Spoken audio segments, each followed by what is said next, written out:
हमें राजी करने को कोई कुछ कर ले, नरेंद्र मोदी से कौन लड़ेगा? वो गुजरात 4% मुसलमान है गुजरात में।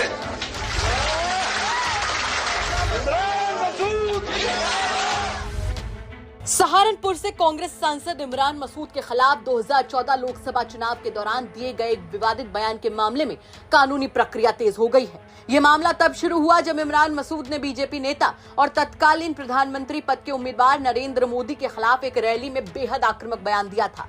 मसूद ने सहारनपुर की एक चुनावी रैली में मौजूदा प्रधानमंत्री नरेंद्र मोदी के खिलाफ काफी आपत्तिजनक बातें कही थी। हालांकि उनके इस बयान के बाद बड़ा विवाद खड़ा हो गया था, क्योंकि मसूद ने मुस्लिम आबादी का हवाला देते हुए टिप्पणी की थी। उन्होंने तो यहां तक कह दिया था कि सहारनपुर में लगभग 40% मुस्लिम आबादी है, जो गुजरात से बहुत ज्यादा है। इस बयान के तुरंत बाद भारतीय जनता पार्टी और अन्य राजनीतिक दलों ने इमरान मसूद के इस बयान के खिलाफ मोर्चा खोल दिया और मसूद के खिलाफ शिकायत दर्ज कराई गई। मामला इतना बढ़ गया कि पुलिस ने इमरान मसूद को गिरफ्तार कर लिया और कई धाराओं के तहत उन पर मुकदमा दर्ज कर दिया गया, जिसमें हिंसा भड़काने और सांप्रदायिक सौहार्द बिगाड़ने से संबंधित आरोप शामिल हैं। हालांकि उस समय वो जमानत पर रिहा हो गए थे, लेकिन मामला अदालत में चलता रहा। हालांकि इस मामले में अब कानूनी कार्रवाई फिर से तेज हो गई है। कोर्ट ने इमरान मसूद के खिलाफ आरोप तय कर दिए हैं, जिसका मतलब है कि अब अदालत इस मामले में रेगुलर जिरह और सुनवाई शुरू करेगी।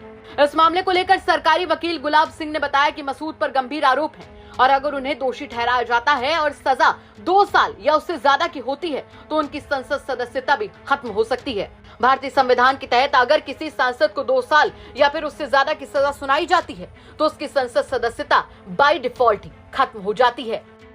इमरान को लेकर जो मामला चल रहा है, क्या ये मामला 2014 लोकसभा चुनाव का है। जो लोकसभा चुनाव में इमरान मसूद कांग्रेस प्रत्याशी थे सहारनपुर से, और थाना देवन के अंदर एक लबगरी गांव है, वहाँ पे एक जनसभा आयोजित की गई थी उनके समर्थन में।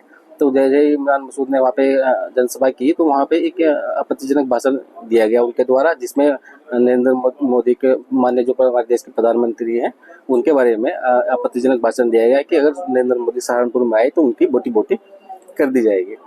गुजरात में तो सिर्फ 4% ही मुसलमान है, वो सहारनपुर में 42% मुसलमान हैं। और सहारनपुर में जो दो दलित विधायक हैं और उनके बारे में भी अपशब्द जाति सूचक सब कह गए थे 80 विधायकों के खिलाफ कि सहारनपुर में जनरल सीट पर 42% मुसलमान होने के बावजूद भी 80 विधायक जो है वो बने हुए हैं। उनके खिलाफ भी आपत्तिजनक भाषण दिया। किस तरह की प्रक्रिया आगे की प्रक्रिया जो पुलिस द्वारा जो चार्जशीट में जब गवाह बनाए गए हैं उनके आधार पर हम गवाह पेश करके आगे की कार्रवाई बढ़ाई जाएगी।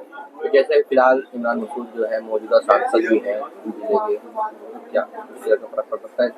बिल्कुल फर्क पड़ सकता है, क्योंकि सभी में सजा 2 साल से ऊपर की है। 2 साल से ऊपर की सब में सजा है। आने वाले टाइम में प्रभाव पड़ सकता है। साक्ष्य के आधार पर हम सब कार्रवाई की जाएगी। हालांकि अब अदालत की सुनवाई में देखना बाकी है कि मसूद के खिलाफ कितना ठोस सबूत है और अदालत क्या निर्णय देती है।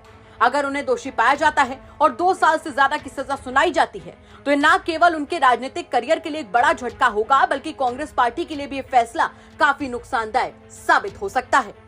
सहारनपुर से राहुल कुमार की रिपोर्ट।